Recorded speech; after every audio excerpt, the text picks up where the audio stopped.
listen, never in my life associated the word boring with baseball. We know what's up. Me? Yeah. Famous? Yeah. And I'm like giddy over there smiling like, we're about to win this shit. Did everyone give you crap? Give me a good host story. I'm not picking it up. We both love the game. We talk about it every day. Getting on baseball. Having some popcorn, you're fooling around your phone. I'd have to wait in line for 3 hours. Hang on, because it's about to be a wild ride. There is absolutely no person on the planet I'd rather be talking to more than Katie Woo right now of The Athletic. That's a fact. Fact. How are you? I am well. I'm thrilled to be on the podcast for the first time. Long time listener, first time appearance. So thank you. Well, you know what that means. We pay in T-shirts and smiles. That's right.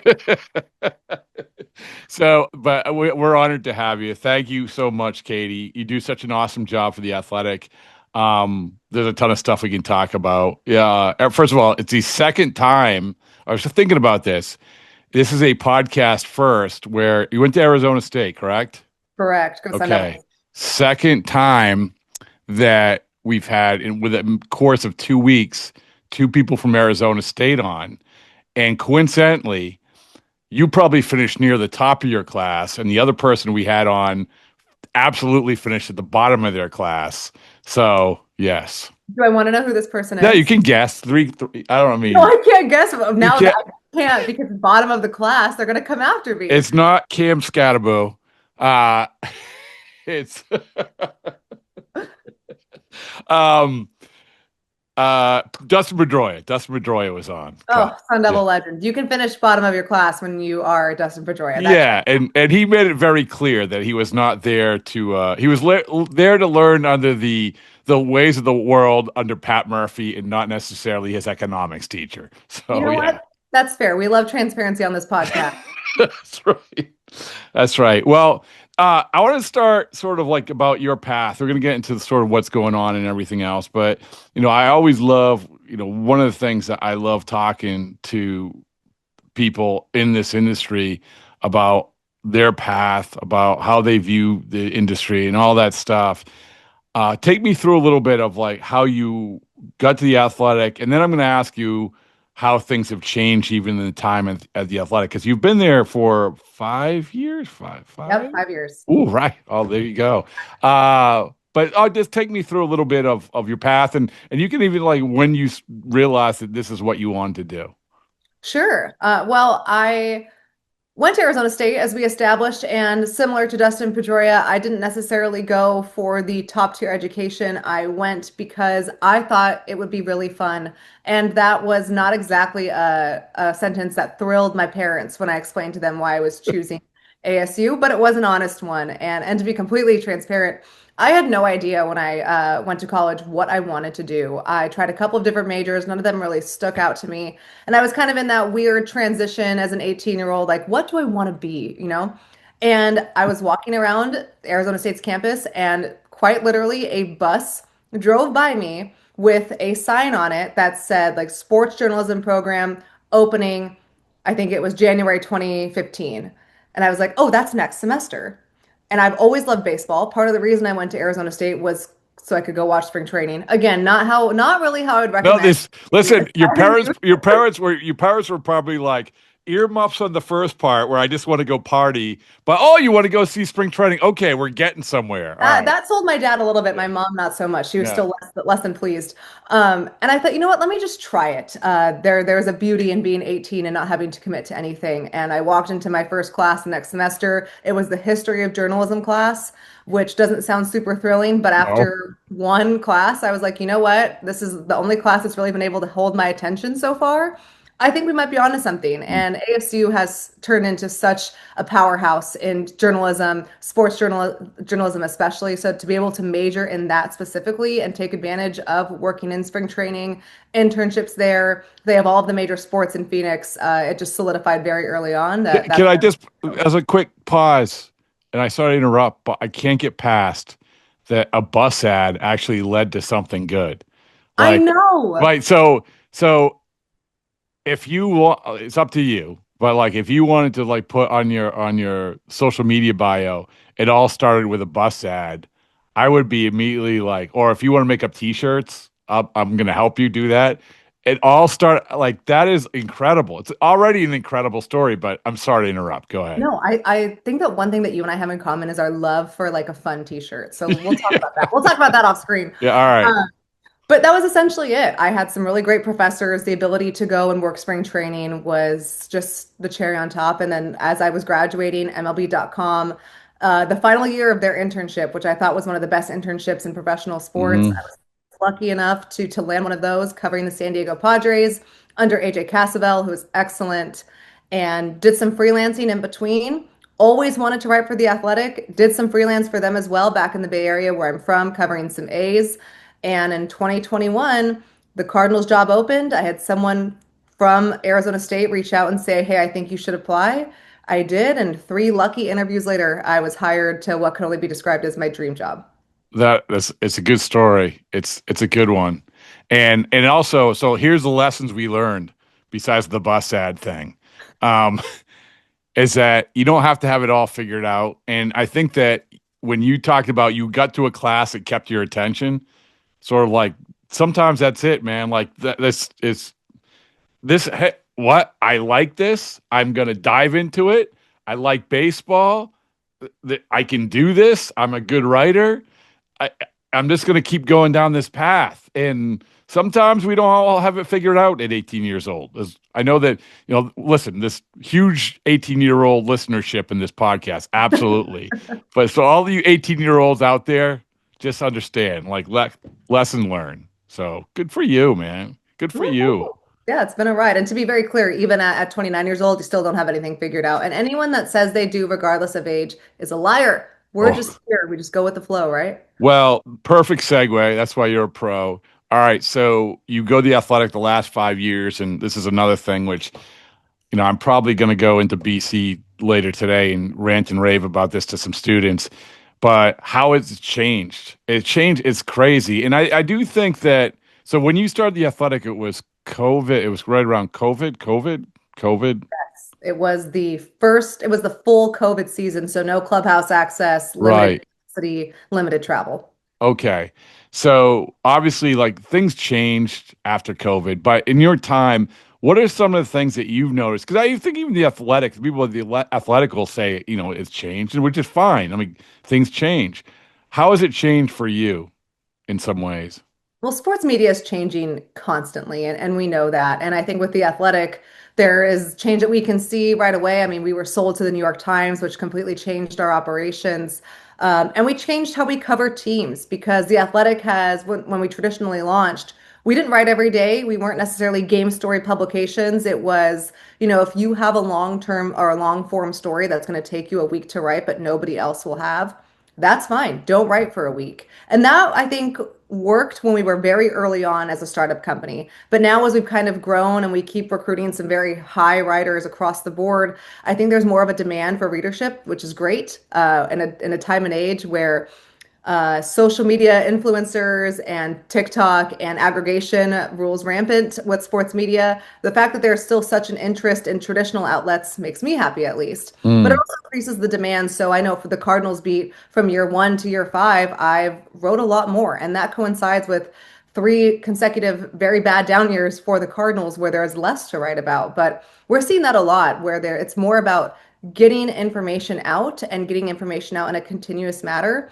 I do think what The Athletic does really well is we make sure that we're not writing just to write. There still is an increased demand that we should meet for our readers, but we're not just putting something out there to put something out there. We're putting something out there that hopefully has meaning and is definitely factual and can help drive the narrative about their favorite team. That has stayed constant, but what I've learned very early on is if you are not quick to adapt, you will get left behind, especially in this industry. Perfectly said. So with that in mind, what is your favorite thing to do? Like, so one of the things is we know what we love to do. I might want to write a 30,000 word feature or whatever it is. But, if my company says I want this, it doesn't make any difference.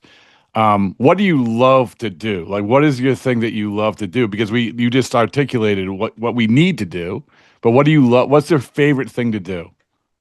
I really like the storytelling, the behind the scenes moments that fans can't really get, that you can really only get as a sports writer if you have strong relationships with your clubhouse. So I look back to the 2022 season, by far the best Cardinal season in a long time, with Albert Pujols coming back, Adam Wainwright, Yadier Molina, they win the division, Paul Goldschmidt's the MVP, and being able to tell the stories behind the scenes, not just what these players did on the field, but all of the work, all of the moments that went in behind that fans can't see.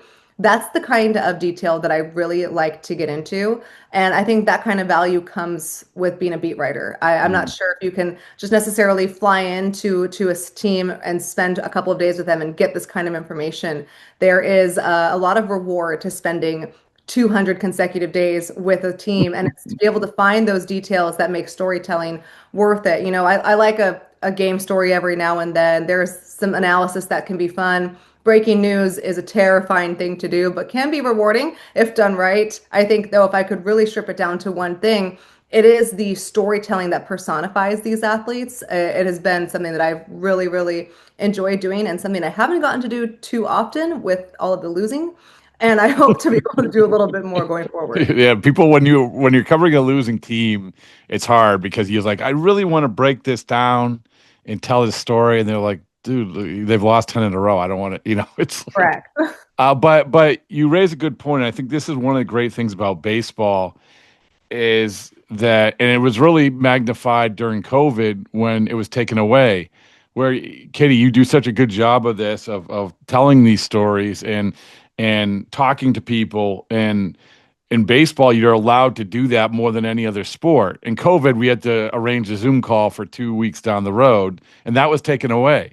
And then you realize, man, you can take a baseball game and pick out 5 things where you could want to write about, want to ask about, and I think that you can speak to this, but like that's like, yes, we have more access, we have more time, but it's what you make of it. And that's what I think you do a good job of, and that's what makes it awesome. Well, thank you. I appreciate that. And that is, I think, my favorite part of the job is being able to go in and take advantage of the access that baseball gives you. My first year, like we talked about, there was no clubhouse access. I had to essentially report on a team, and I didn't even shake the manager's hand at that point until June. So that's 2 months of no face-to-face conversation, getting to know someone in a very, very vague setting with 20 other people on a Zoom call, and I'm very unsolidified in my career. It's my first beat writing job. And then I experienced what it was like to be in the clubhouse every day, and I think you're spot on. Throughout a 162 game season, there are so many different things in a baseball game. It's so nuanced that way that you can go out and really talk to someone about, and half the time these things don't make it to print. But they're things that you can draw upon later in the season or later in a player's career, as in, hey, we talked about this. If a player has a big game, we can go back to 2 months ago when he talked about some swing changes he made after a game.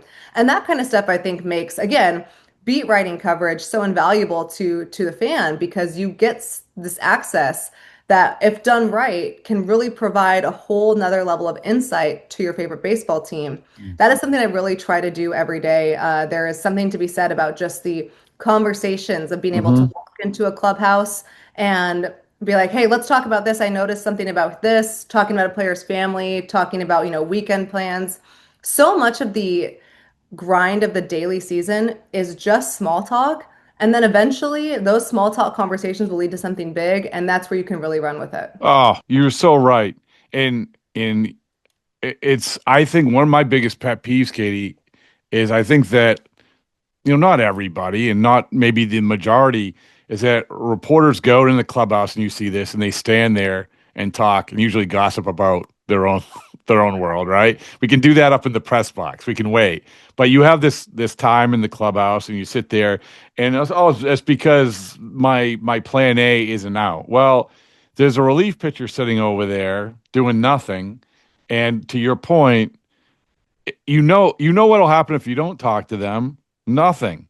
But if you do talk to them, even in casual conversation, you're absolutely right. You actually might get something that's worth writing about, worth telling about. So anyway, I thank you for that. Thank you. Yes. No, of course. And it's a good thing to note about the relief pitchers, because usually tend to only talk to relievers when something bad has happened. So if you see a relief, and they're also very, very intriguing creatures, those relievers. So sometimes it benefits just to have a good conversation. That way they'll remember that the next time you ask them about blowing the save. One of the things that we didn't realize we were doing on this podcast is that we were probably having like 75% relief pitchers on because they have a lot more time. And to your point, and they're not in high demand a lot of times, but they also have, I think they have the best personalities, to be honest with you. They're a little less protective. Mhm. Yeah. So yeah, it's again, instincts are keen. So we you go in the winter meetings, and how many winter meetings have you covered now? About I think this will be my fourth because we didn't have one. I remember during the right. yeah, you go And straight to so you mentioned so I'm trying to even remember what last year. Last year was where was last? Dallas, Dallas. Nashville, Dallas. What was the other ones you've been to? San Diego. San Diego. So each one of these things, like it's probably same with you, is like you have memories of what each one is like and how they distinguish themselves. San Diego, I always remember they have the path to the Starbucks, so you know where executives have to walk. Yes. Yes. Right. And that worked out really well for me, who an avid Starbucks enjoyer. So I love when that happens. Perfect. It was the worst. Perfect. And Nashville is just another city because it really what this comes down to is figuring out where people are.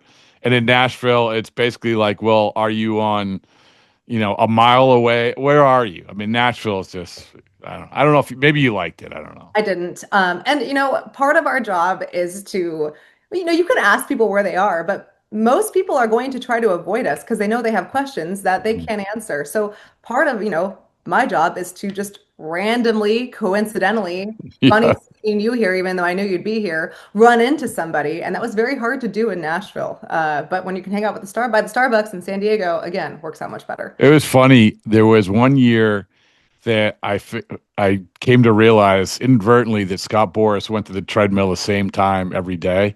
So for 2 straight days, I ended up on the treadmill like right next to Scott Boras for about an hour, and he didn't disappoint, man. He liked to talk while he was walking or whatever he was doing. Wow, best of both worlds. See, that's good reporting right there. That is good investigative journalism that you can use to spin it forward. I guess, yeah. But then I actually had to exercise, which was a problem. So this year we're going to Orlando. What do you like about it? Like, we just came from the GM meetings. The GM meetings are a different sort of thing. It's good. It's fine. It has its merits. I like the fact that they have all the GMs in one room. It's cool. But like, the winter meetings is many, many more people. Things actually happen. For you, what do you like it? Maybe you like the GM meetings better. What do you like? I think for work purposes and finding out information, the GM meetings are more beneficial because it is a smaller group and it's easier for people to talk to others, whether it's agents or executives. And the winter meetings are so fun to me personally because it's the one time a year where every single person in the industry is in one place. And it makes for chaos. I love chaos. And also, it's just really fun to be able to connect with people in person because we rarely get to do that. Most of my interactions with my colleagues are over a screen. Outside of the St. Louis Cardinals, most of my conversations with other executives and other agents are over a screen. So I like the in-person aspect of it. I just also like the journalist in me loves the rumors part. I love walking down and like meeting up with an agent and be like, hey, have you heard this? Or another team is like, can you check on this player? Because everyone is trying to spin information. And as a certified retired gossip girl, that is something that I really enjoy. And it's always cool when you get something at the winter meetings and it leads to actual news. So much of this industry, and this is a long rant that we won't get into, is, oh, teams have checked in on this. I'm hearing interest in this. Yeah, of course, teams are going to be interested in things, but whether or not they actually act on that interest or it's going to develop into something serious, to me, that's where the story is. So when you were able to get a lead there and able to chase it down into what is a substantial story, that the professional aspect is what I like the most about the winter meetings. Yeah, it's funny you say that because I think that's the difference in the GM meetings. If say you tweet out anything at all, say, oh, they're interested. To your point, especially that time of year, yeah, they're checking in on everybody. We get it. But boom, 500 likes. Yeah. Everyone's so starved for it, right? I mean, now at least now the winter meetings actually when you might tweet something out, it's something that's substantial, something that might happen. It's actually something that means something. So yeah, yeah. Yeah, But except if you cover the Cardinals last year, in which they didn't do a whole move the entire offseason. So that was a different offseason for me. how is life with Heim? How is it different? Is it different? Has it been different? I mean, I know it's a little bit. It hasn't been a long time, but is it It's different at all? The messaging is different. Ooh, And all this is right. not at all to put down his predecessor. I think John Mozeliak did plenty of great things. In my opinion, he's a Cardinals Hall of Famer. I know there's some recency bias based on how his tenure ended, but at the end of the day, one of the most historic general managers in the game. I think with Heim, though, it's been so long since this organization has really entered a true rebuild period. And while Heim has been very careful to not use that word specifically, he has laid out very clearly what the expectations will be this winter. When Sonny Gray was traded, that's a pretty seismic trade for St. Louis, especially considering that they included $20 million to the Red Sox. Mhm. And I didn't really feel like the fan base was all that surprised that it happened because he pretty much laid out exactly what would happen and the kind of decisions he would make in his introductory press conference. And a lot of that, I think, to Heim's point, is him understanding the need to connect to a fan base. This is his second go around, obviously, and fans were eager for a new voice, no matter who it was. But from communicating the message of the organization, it's been a lot easier because he has gone out and said things and then has now backed them up. And as a reporter, it's very easy to correlate the two and lay down expectations for, what's going to happen at these winter meetings and going into the 2026 season. So you mentioned two words that sort of dovetails exactly into these trades that you were talking about. You said you like the chaos, which, by the way, congratulations in the last couple of weeks. Thank There's been you. some chaos, man. Like this, it's good, right? And also rebuild. So you have obviously with Sonny Gray trade you just mentioned. You also have Ryan Helsley, who obviously was traded, but he was part of the whole deal, which was supposed to be part of the solution, not part of any rebuild or moving on. Let's start with the Gray stuff. You just said that people weren't surprised by it. First of all, what was it like covering Sonny Gray? I'm actually very interested in this because I've had limited dealings with him, but you only know someone really until you cover. Because anytime anyone's covered, in our industry, what's that guy like? Oh, he's a jerk. Oh, that guy's going to do this. That guy's going to do that. For you, what was Sonny Gray like? Sonny Gray, he was so interesting to cover because if you asked him the right question in his mind, he would expand for several minutes to the point where I was like, "Can I get a chair? This is awesome." But I mean, we've been talking about this for a while, and I'm gladly going to take that because you can learn so much from any pitcher, really. But with Sonny's pedigree and what he's accomplished in his career, the fact that he could essentially nerd out over pitch grip and how he uses his sweeper slider, whatever he wants to call it, how he pairs his arsenal together. You learn a lot about a pitcher, and that is just interesting when you go and cover him every 5 days because you kind of know what to expect. He also keeps to himself. He's quiet. He is by all means a starting pitcher, very protective of his stuff. He has a very strict routine. One thing that I enjoyed learning about him and the difference between the 2024 season to the 2025 season was I realized how much he enjoyed kind of being the mentor towards a young rotation. And that's not something that I saw in 2024. And I asked him why. And essentially, it was because he was new to the Cardinals. The Cardinals at the time had a very veteran heavy rotation. They had Kyle Gibson, Lance Lynn, Miles Michaelis.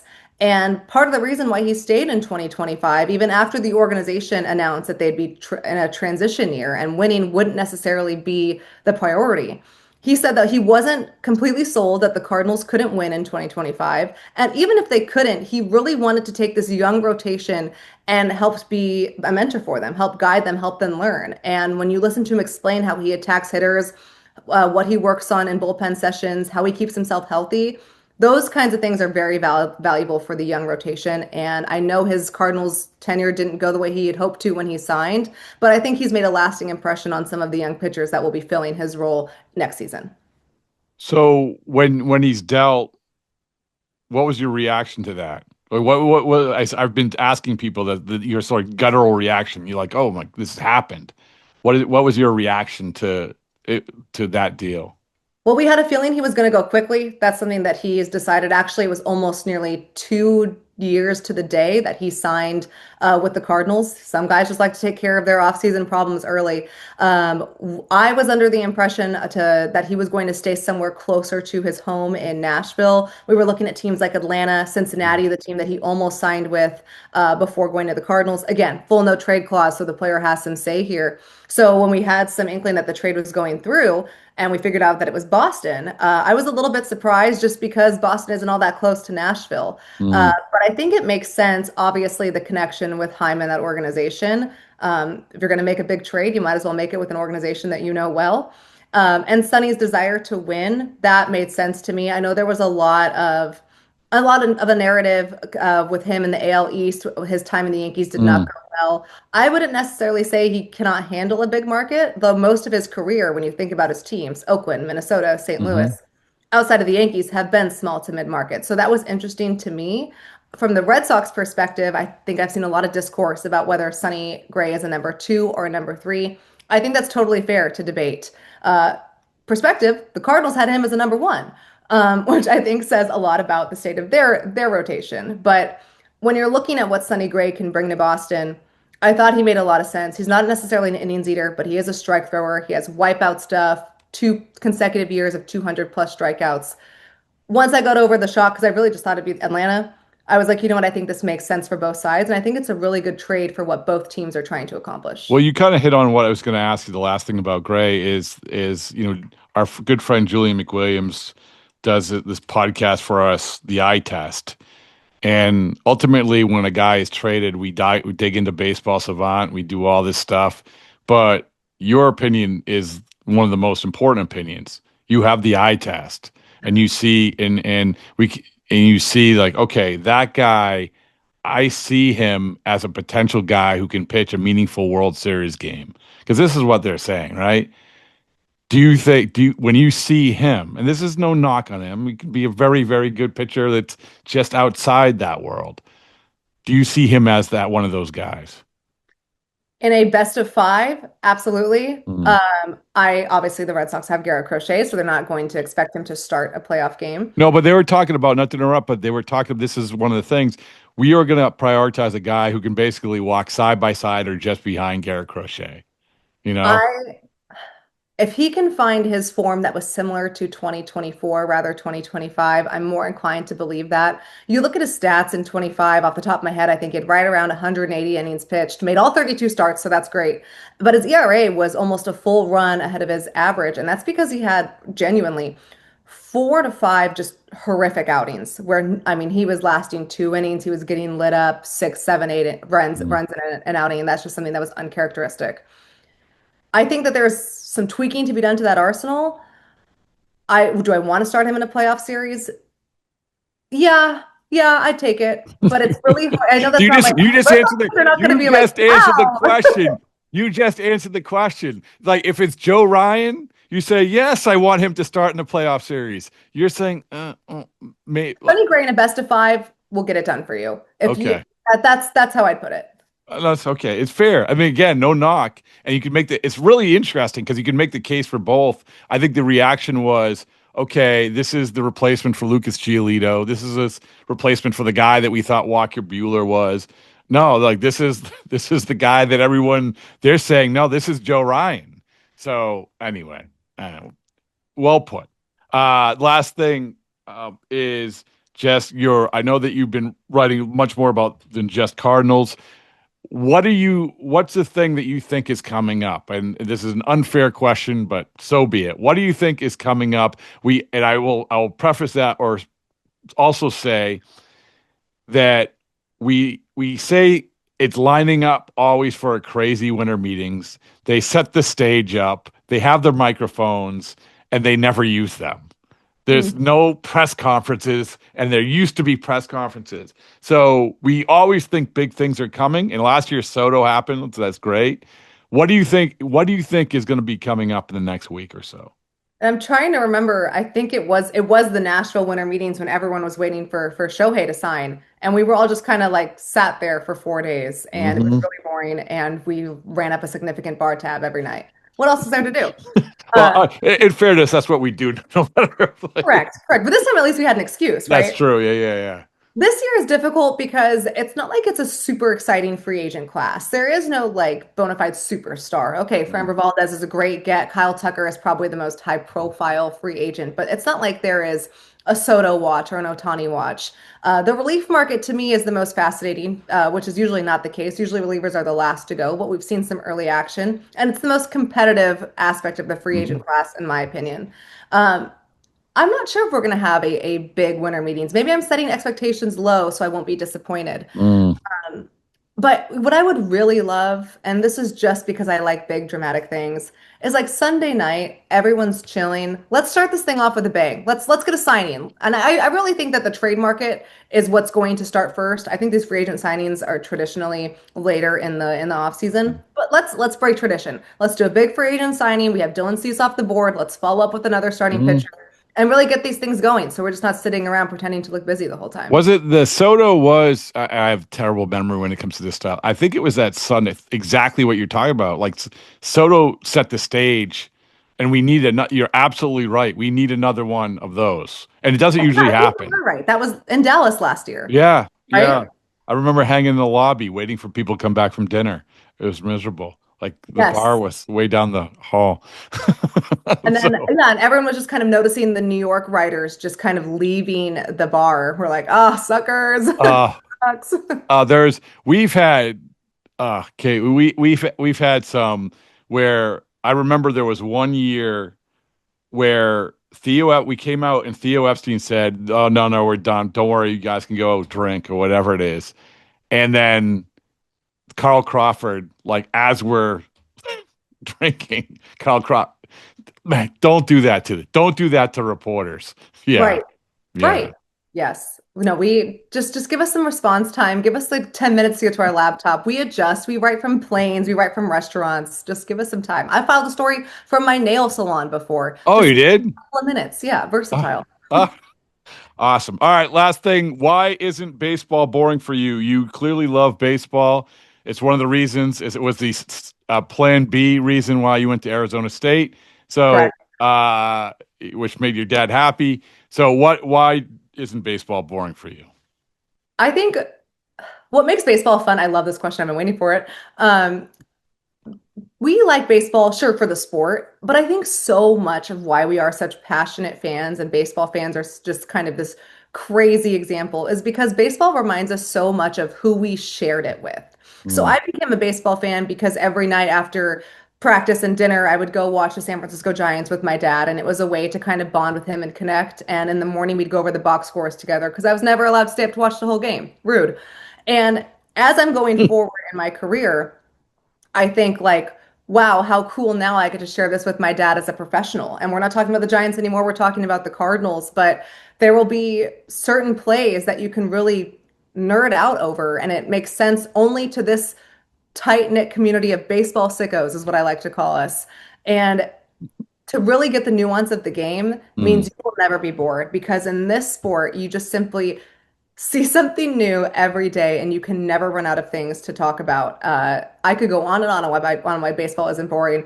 And I think that's very evident based on our last podcast, but it truly has been such a privilege to work in this career. Well, very well put. Do you remember the first game that you went to, major league game you went to? My first major league game, I was 6 weeks old, so I don't remember that. Okay. I do remember our first Giants game because that was an A's game was the first one. And my aunt, I believe, got my brother and I on the big screen, and I was mortified. I hated it. And now here I am on a career where I'm doing podcasts and on TV and writing. But there's still a photo that I have of like my brother and my name on the scoreboard because it was very clear. I wasn't happy to have my. Isn't that awesome? Yes. Well, I mean, it's not awesome. You were mortified, but it's awesome that you remember that. It's like we always talk about when you walk in. Like the greens are never greener, the whites are never whiter, this image, and yeah. So anyway, like you said, I could go on forever. I really, really appreciate you coming on. It was so much fun talking with you. And again, we pay in t-shirt and smile. So in the winter meetings, I'll find you. Yeah. Oh no, it's guaranteed. So it's just what color. We'll talk about that when you get off. But Pressing. you Yes. represent all that's good. So I appreciate it, Kate. Thanks so much. No, thanks so much for having me. Love the show. Can't say enough about it.